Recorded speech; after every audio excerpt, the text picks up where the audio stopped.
Hello, my name is Partybug, and this is Flinthook, a game by Tribute. Let's begin.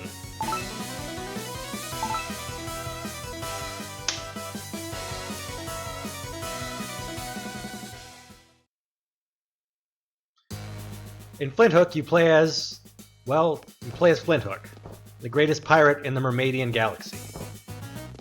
This first level is a tutorial. It serves to introduce you to the game and the tools you'll be using. First and foremost of those is the quick hook. The quick hook is going to be our primary mode of transportation throughout the game, and basically our best friend in the whole world, except when it kills me. It's used for zipping around the level, grabbing onto hooks, and opening doors. Useful stuff. Our second main tool is the plasma pistol. The plasma pistol is short range, but it fires pretty quick, even though it's weak. It will get stronger later in the game, so for right now we'll just have to live with it. Next up is the chrono belt. We're going to see a lot of walls like this in the game, but by slowing down time, we can jump through them. Slowing down time is obviously also useful on its own, as we'll be seeing many times.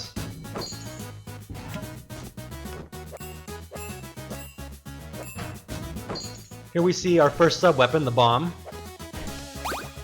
The bomb is, despite what appeared there, not particularly useful. It's not my favorite sub-weapon, I rarely use it. But when I remember it's there, it is sometimes nice. All in all, this is a pretty short and sweet tutorial. It exists mostly so you can get the hang of platforming, make sure you can kill a few things, and, you know, important stuff like that.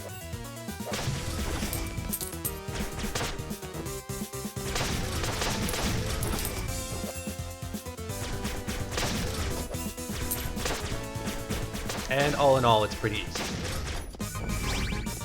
So whenever you clear a room, you're rewarded with the treasure. Here we get another bomb. We also got an apple, which recovers our health.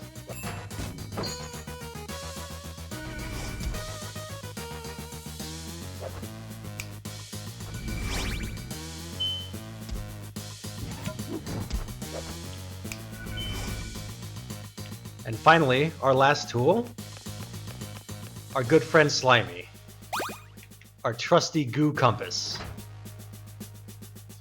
We'll see what he does pretty soon. We also get our first bounty card for Bad Billy Bullseye, who will be our first target. But for now, let's get out of here.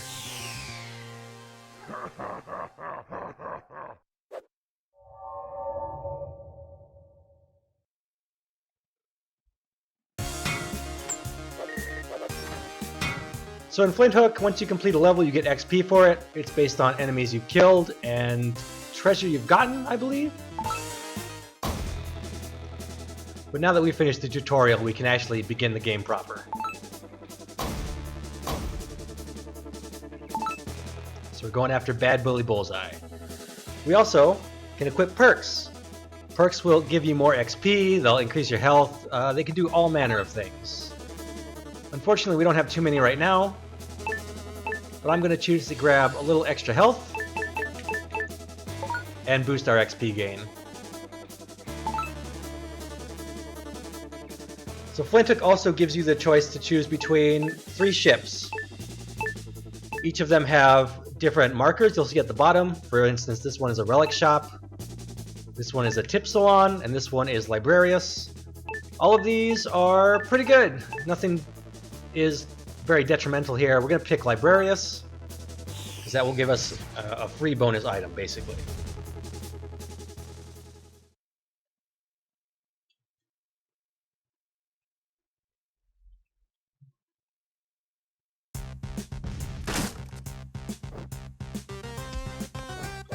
So as you've noticed, Flinthook is a 2D side-scrolling platformer. I would compare it most similarly to Rogue Legacy. This is an item shop. There's nothing we can really afford here yet.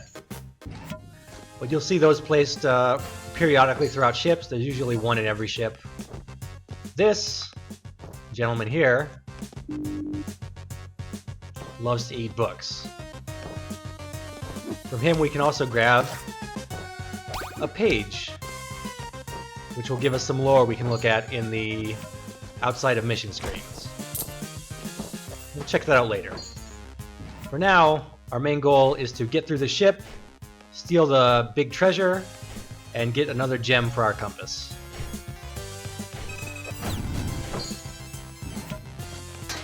So as I was saying, Flinthook's main inspiration, I would say, is probably Rogue Legacy. It follows the same cycle of do a dungeon, die, upgrade, repeat. Sort of thing you see in a lot of roguelikes or roguelites, whichever you want to call it. It's also got a bit of a Metroidvania inspiration, although there's not really many locked areas or things you need specific upgrades to get, so its Metroidvania influences are very light.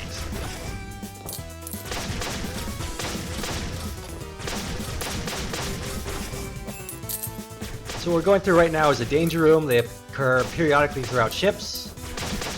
Once you kill all the enemies, you're rewarded with a treasure. And treasures will always contain at least one apple, sometimes two.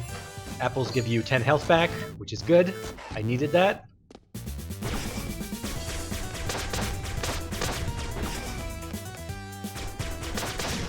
There are also some enemies with bubble fields.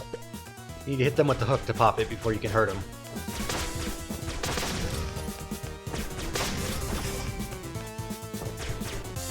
These guys are kamikazes. They explode, obviously. These flapjacks, which is their name, are relatively harmless.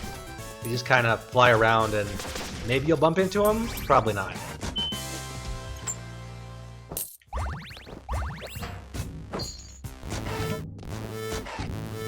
And eventually we reach the boss. Bosses are different for every ship. Sometimes they're unique enemies, sometimes they're a collection of enemies that you see regularly. This guy's not too tough, although for a level 1 boss, he is not the usual level 1 boss I'd expect. So his gimmick is you shoot him in the tail. And he periodically drops these little fireballs that fill the screen. Not very harmful. Bosses give treasure, same as enemies. And here we have the big chest. Inside, we find a space shell,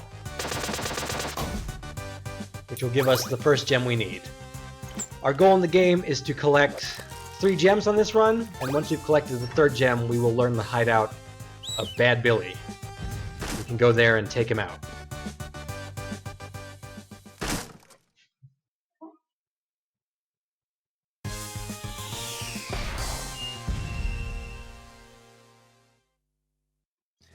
So that's one down. Let's take a look at our options for our next ship. You can see each of these have little skulls in the corner. That indicates their difficulty. We've got 2 3s and a 2. I'm not too worried about either of these. So platoon on board means there are extra enemies in danger rooms. Bazaars/loot are pretty self-explanatory. There are more shops, and you get more gold for the level. Cornucopia means there's more food, so more health. And laser lattice means there are more lasers. More lasers, usually a bad thing. So we're going to hit up this one, because it has nothing but good stuff on it.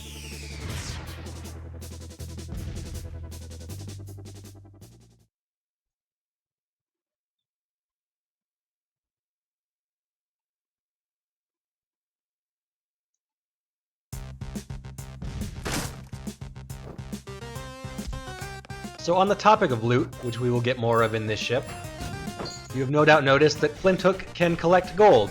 And you see my gold score in the bottom left corner. Gold does not carry through playthroughs, but it does carry through individual raids on ships. So if I die, I lose all my gold, but when I'm going between ships in a mission, I will keep it.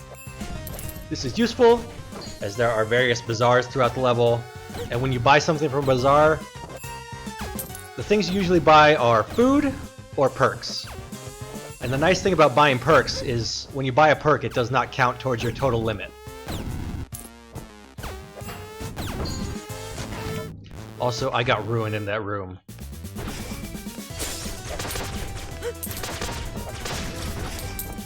These guys are bandits.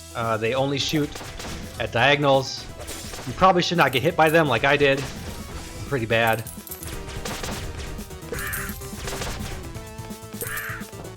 Those guys above, I'm not quite sure what their names are. Their pattern is they just fly around and drop balls. Not very well, though.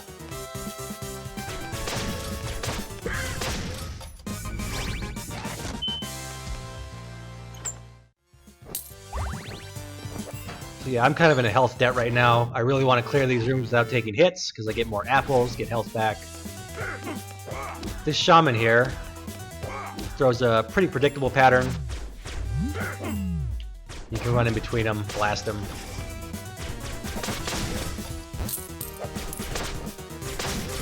One thing you'll probably say, if you do pick up Flinthook, the immediate thing that comes to mind is, why in the hell can't I stand still and shoot at the same time?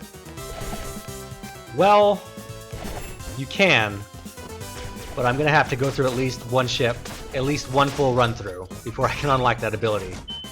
So until then, you're gonna notice me running and aiming and shooting, and it's just kind of a pain.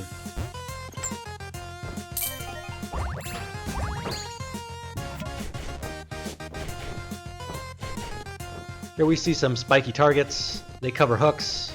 You need to break them with your pistol before you actually hook onto it, or you will take damage.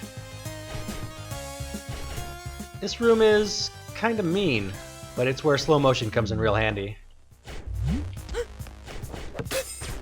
Or it should. Here we have a shrine.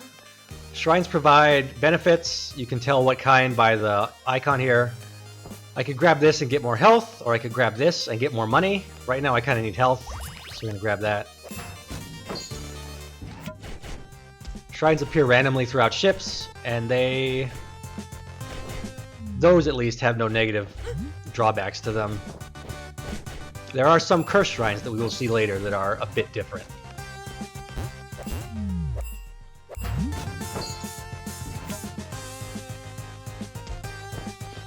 Getting some mean platforming rooms here.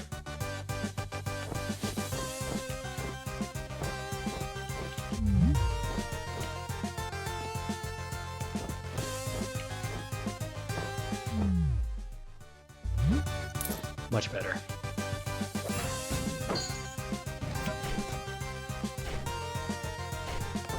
So as you can see, I have a map in the top right corner. As I go through rooms, it gets filled up. That's another Metroidvania-ish influence. Ah, here we go. Space Bazaar.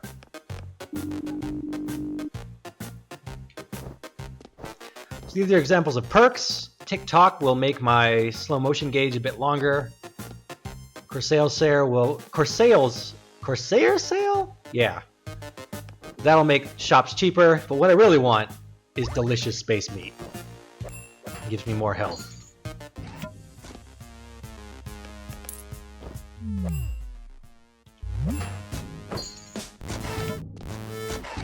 Looks like we got the same boss again, which I'm not going to complain too much about.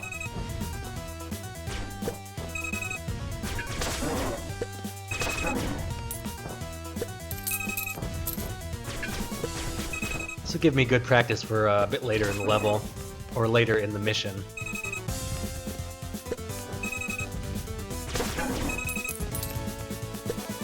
You also notice all these hooks, grapple points around the room. Generally, it's actually safer just to stand on the floor and shoot this guy. You leave yourself more open to error if you start flying around the room.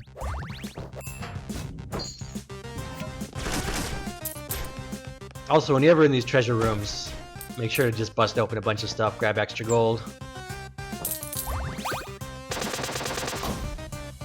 And with that, we have our second gem.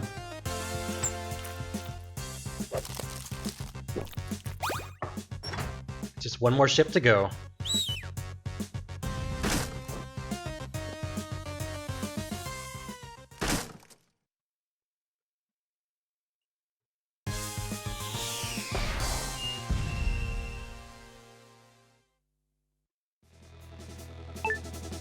So it looks like the game is being pretty nice to us right now.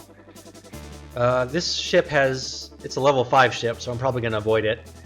It has Harsh Hordes and Labyrinthine. Harsh Hordes means enemies do more damage. Labyrinthine means that the layout is longer. So there's absolutely no reason I shouldn't just go to this ship for loot. So I'm going to do that.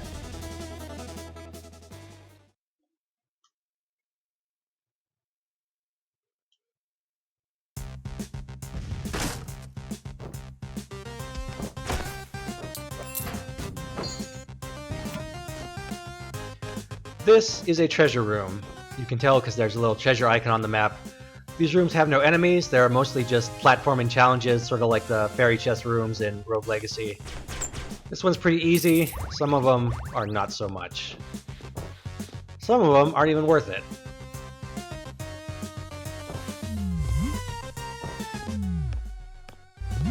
Yeah, like I said. Of course, I'm doing this the wrong way. Oh, they got me. So one thing about Flinthook is once you get hit, you have a window of invincibility, but it is a very small one. Like less than a second. So if you get hit by something, and you're sitting in a spike pit or sitting against some sort of hazard, you're gonna get hit a lot. Let's grab this bomb. Yeah, I shouldn't have made that second jump.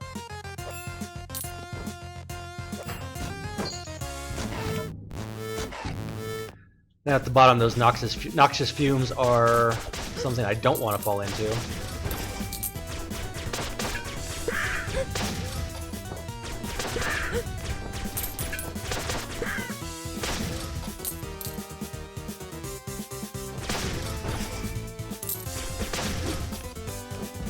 Huh, I don't usually see that guy spawn.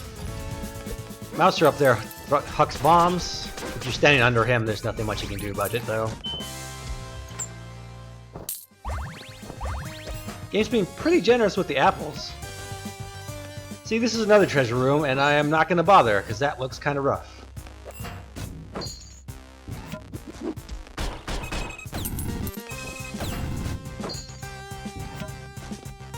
There is one thing about treasure rooms, though, that makes passing them by a bit painful, and is that sometimes treasure room chests will contain perks, and sometimes they will contain more gold than usual, or even gems, upgrade gems. Trying to decide how I want to do this. Did not do it well.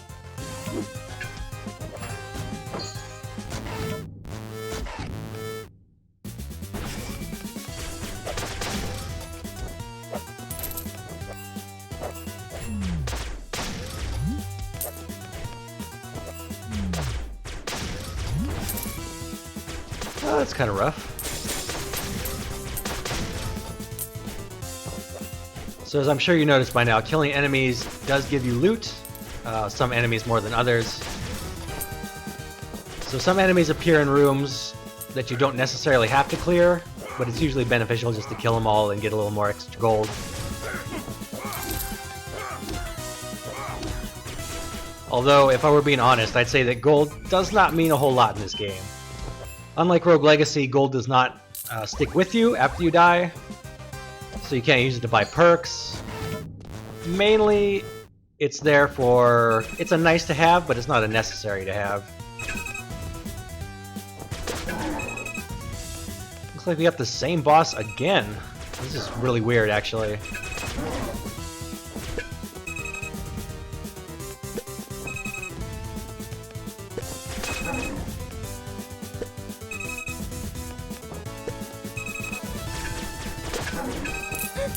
And I just jumped into a bomb.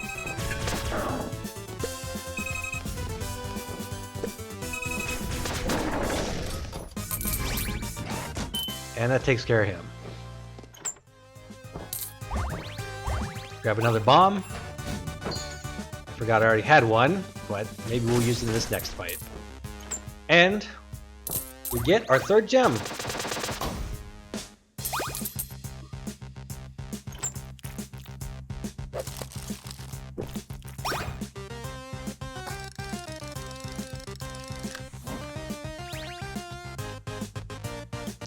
which will lead us to Bad Billy Bullseye's hideout.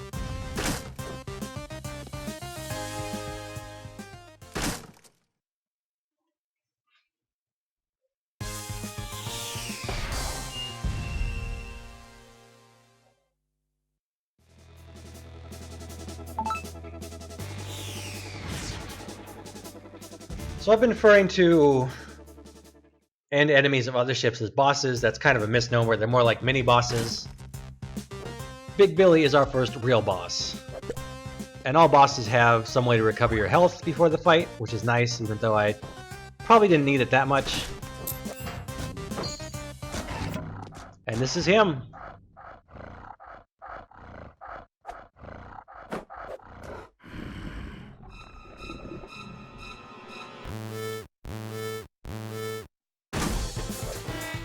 Seems familiar, right? So every boss has a weak point you're supposed to hit. And they are all protected by bubbles. Probably shouldn't have picked up that meat, but oh well. So once you pop this guy's bubble and do enough damage, he spits out these starfish. It is a good priority to kill them right away. You could technically ignore them, but every time you deal damage to him, he's going to spawn more, so you want to take care of it while you can.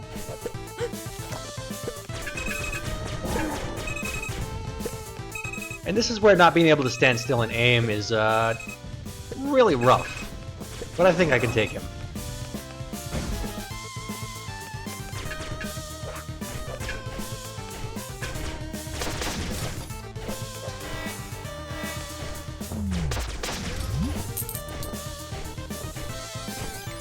So like other fights, it is generally a better idea to just stay on the floor here. I could be flying around the hooks, but honestly, that'd probably just make you run into him. There are a fair amount of times when I'm aiming for the bubble and I accidentally just hook myself right into him. So I try to avoid that when I can.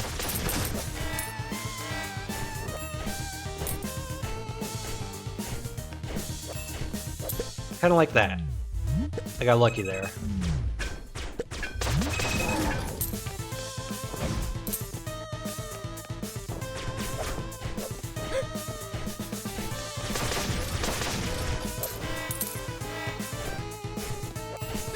And like that.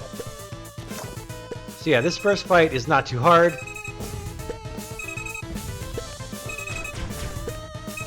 The main thing you have to watch out for are the gunshots. Everything else is fairly predictable.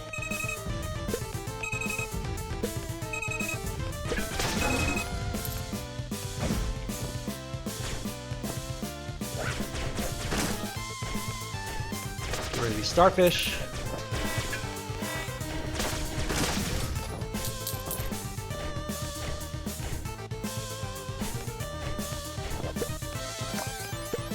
And let's try the bomb on him. Let's see how that works. Not too bad. Oh, unlike other bosses, he does have a health bar. You can see it down at the bottom of the screen. Divided into 4 segments, so each boss fight is kind of long. Maybe longer than they really should be. But, hey, what are you gonna do?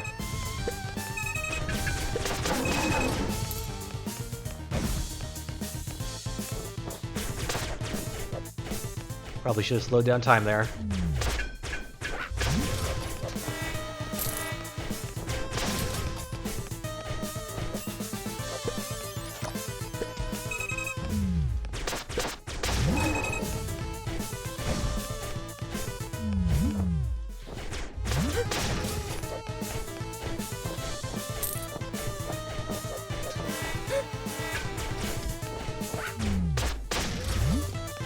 So I wouldn't say the bosses are my favorite part of Flinthook.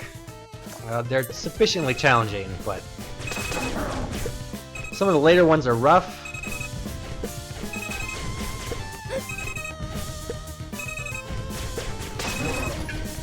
Looks like one more ought to do it. As long as I don't make any mistakes here.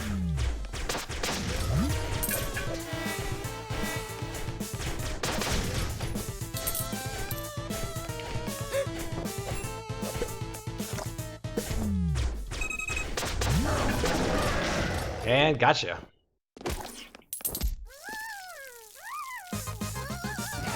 You can see where Space Beat comes from now. Poor Billy.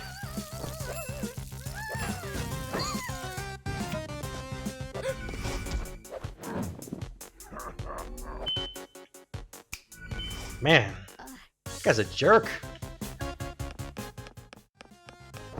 But yeah, we barely squeaked through.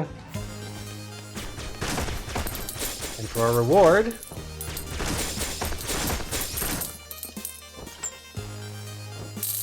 we get a bunch of money, some upgrade material, and our next bounty card for gold feathers.